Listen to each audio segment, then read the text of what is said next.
It's been a busy time. I have finally returned from TwitchCon 2019, and I can tell you it was an absolute blast to get back into sunny San Diego, my hometown. However, that means that we're now a week behind the 9.19 meta for Teamfight tactics, and I'm so sorry to make you wait. So let's get right into it. In 9.19, we got a new champion in the form of Kaisa, who is another double-class unit with Void, along with Ranger and Assassin. She gives us more flexibility in the new 4 Void origin change. However, upon release, she isn't actually as strong as you'd expect from a 5 cost like her. You may see her thrown into comps here and there, but she's far from a mainstay until she gets a buff. We also saw a boatload of new items added into the game, and if you missed my items guide covering all the new items, a link is on screen and down below in the description, so check it out. Dragon and Dragon's Tooth magic resistance was reduced, glacial stun duration and chance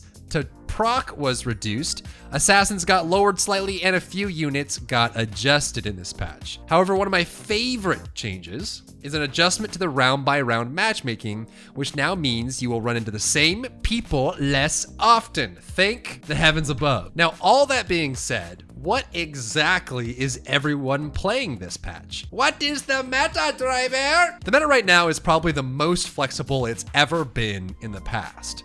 We only have a few builds that are well above average, and they do have some nice flexibility between them. The common themes this patch are around brawlers and knights being basically all around strong picks regardless of game state, and you'll see in the list to follow that a lot of builds now rely on them to hold the front line while dealing silly damage. But let's get into the list. The first build isn't a new one, but it bears sharper teeth now that Katarina saw a big buff in both of the last 2 patches. With Imperial Knights, you're working towards 6 Knights, 4 Imperial, and 2 Demon, with Swain and preferably a Darken on Katarina. In order to make this work at level 8, you will need both a Darken and a Knight's Vow, with a preference towards the Knight's Vow, which will give you the 6 Knight bonus. Early game, look to lock down a Knight build with Darius, Garen, Poppy, Sejuani, and Draven, but you can flex the Poppy and Sejuani to other Knights if you need. The goal is just to get the 4 Knight bonus, which will give you a strong early game and a strong mid game composition. The Draven we keep for Imperial later, but you can sub in 1 or 2 gunslingers if you like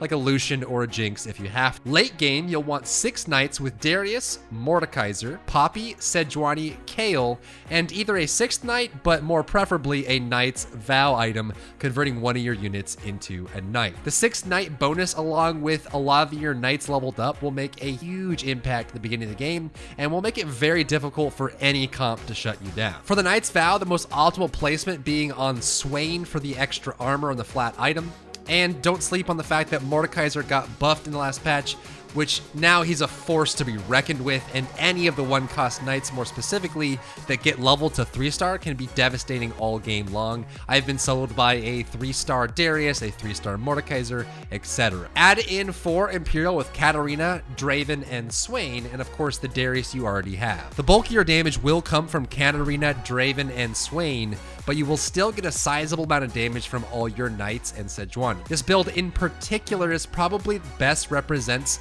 the meta of 9.19, as knights are almost always a safe bet, and the Imperial bonus makes some of the best units in the game already deal double damage, which I don't really need to explain. Placement wise, you want your knights up front, of course, but since this build isn't CC heavy with only a Sejuani to lean on, you'll want to spread them out a good bit. I've been running this placement for a lot of my builds, and I think it works great if you run into an enemy team that has a lot of AoE. I like putting my Draven and Swain in the back middle, then spreading units out around them to protect against assassins. For items, a Darken on Katarina is a strong pickup because it gives both her and Swain mana gain, which is huge. I also recommend getting either a Seraph's Embrace or a Hextech Gunblade for Katarina for extra ownage. Draven still works the same with Bloodthirster, Rageblade, and Infinity Edge. That said, you can easily swap in a Guardian Angel or a Dragon's Tooth to balance them out. Morellonomicon, Warmogs, or Thornmail all fit well on Sejuani. You can even run a Darken if you can't get one for Katarina, etc. And of course, Morellonomicon, Guardian Angel, and Knight's Vow on Swain Swain will give you the 6 Knight bonus and of course a very stable genius that is Swain. Next, we pay homage to the era of Shapeshifters last patch with the new 9.19 equivalent that leans on Yodels instead. Yodel Shapeshifter keeps the powerhouses from last patch with Gnar, Shyvana, and Swain, but adds the new Mittens item to keep 6 Yodels online. I will caution you that once online, this build is very powerful, but it does have a lot of moving parts to it, and that you're using the Yodel bonus to provide enough extra defense so that you can now include Aurelion Sol with Vhagar and Lulu for extra magic damage. It's a very unique twist. Early and mid game, look for Lulu, Poppy, and Vhagar for the 3 Yordle bonus. Add in Aurelion Sol when you get one online to get the 3 Sorcerer bonus, as you already have 2 in the build. And for the cherry on top, make sure you have a Shyvana to give her an Asol, the Dragon bonus. Late game, you're looking for Swain, Gnar, and Shyvana for the 3 Shifter bonus and a majority of your damage. Then add Kennen and Poppy to give you 6 Yordles once you have Mittens online for Shyvana. This build is actually pretty sickening, as 6 of the units have a flat 60% chance to dodge. Asol and Vhagar will be dealing a large amounts of magic damage. Gnar, Swain, and Shyvana will be very difficult to kill, as they'll have HP and transformation HP, while also dealing large amounts of damage. And then you'll have Kennen stunning the entire enemy team and Poppy isolating your squishies against damage. It honestly only loses if you're behind your opponent, or if you run into a strong assassin build that is running Trap Claw, as Trap Claw shuts down a lot of large AoE builds like this one, and honestly is still underrated even after a week of play. Placement here is somewhat flexible. You can run a leftmost box, especially if you know you're up against assassin. Keep Kennen and Poppy up front so they use their ultimates as early as possible. Kennen specifically, you want his ult to go off soon. Asol, Vhagar, and Lulu are your backline, and then Gnar and Swain are your midline, and in this case, you want to put Shyvana up front, but in a position where she won't get focus fired too hard as you want her to live. So I like to put her on the far left of the leftmost box in the melee line, so she really only gets, 1 to 3 units attacking her at once, whereas the aggro gets split out to the units that are next to her. For items, make sure you get a Mittens on Shyvana to complete the 6 Yordle bonus, along with the same items that have always worked for her: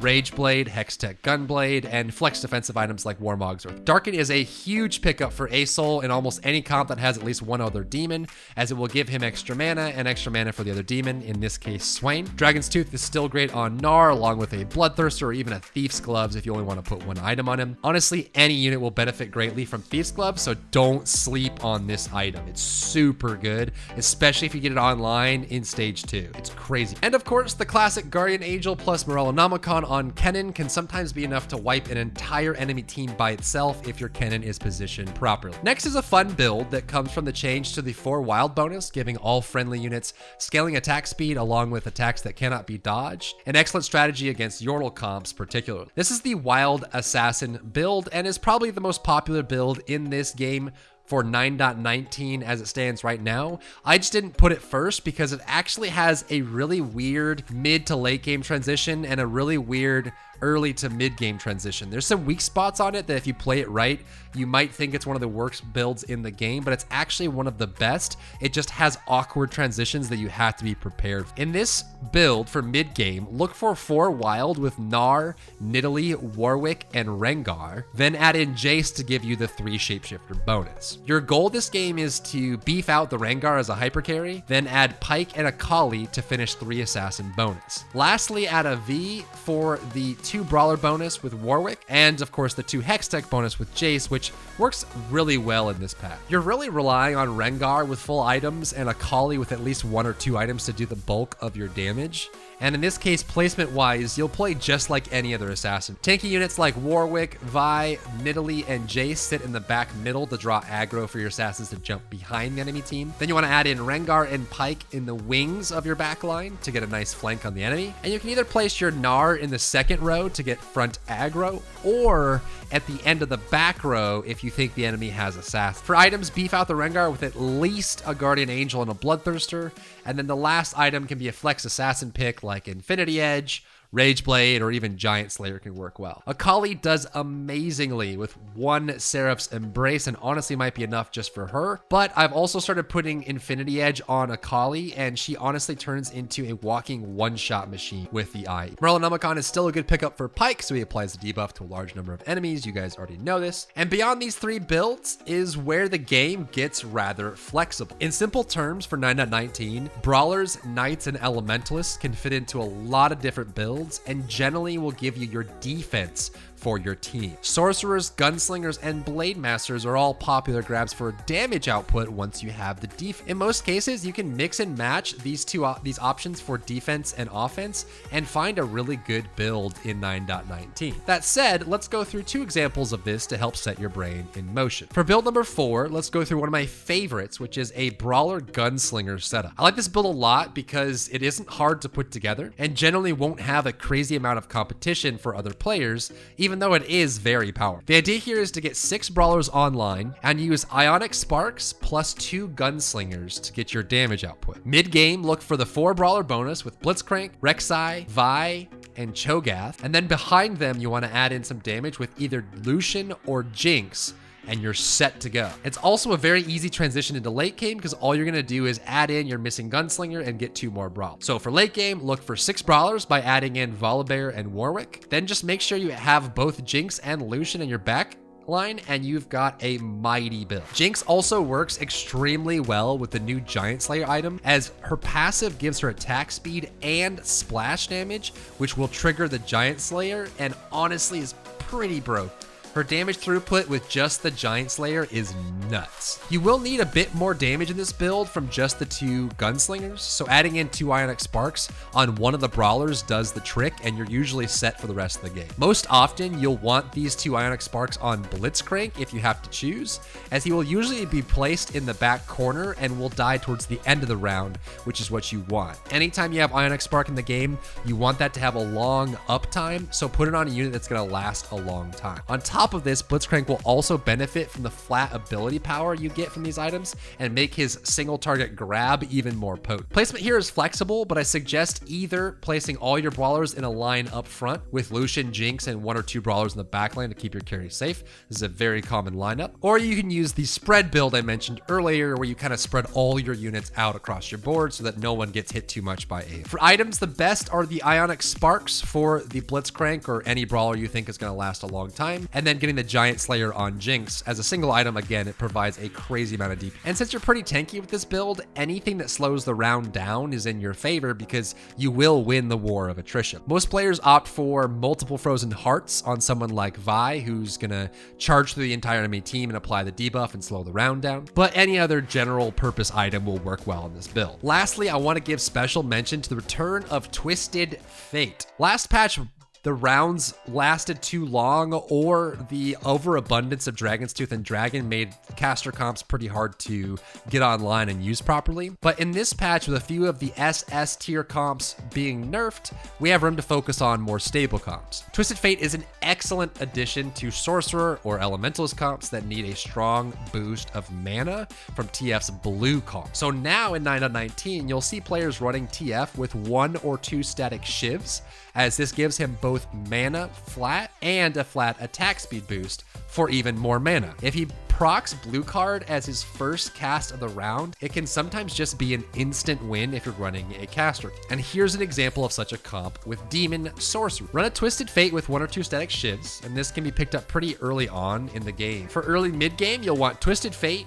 Morgana, and Aurelion Soul for the 3 sorcerer bonus. Morgana and A-Soul are just generally good sorcerers on their own and can put a lot of damage out on the enemy team. And then you can either add 2 Brawlers to keep them safe, or you can go all in on demons by adding in something like an Aatrox and a Varus for it. You'll want to finish with the same TF, Morgana, and A-Soul sorcerer comp, but now add in a Brand and a Swain for the 4 demon bonus. You can flex in 2 to 3 Brawlers with this comp, or honestly just opt for double Guardians with Leona and Pantheon, which will give your Aurelion Soul the dragon bonus. Placement wise, this is a squishy, protect the squishy comp, so you want to do a leftmost box to keep your casters safe from assassins. And for items, give A-Soul the Darken for mana gain, which gives you the 4 demon bonus and benefits all the casters that are demons. Death Cap for A-Soul or Brand can be a huge game changer as both of them deal large amounts of damage, along with Rage Blade or Shojins for either of them, as it gives you more casting opportunity. Guardian Angel is a recommended item for channeling units like Swain, so that when they die while they're channeling, they'll still finish the channel when they come back, as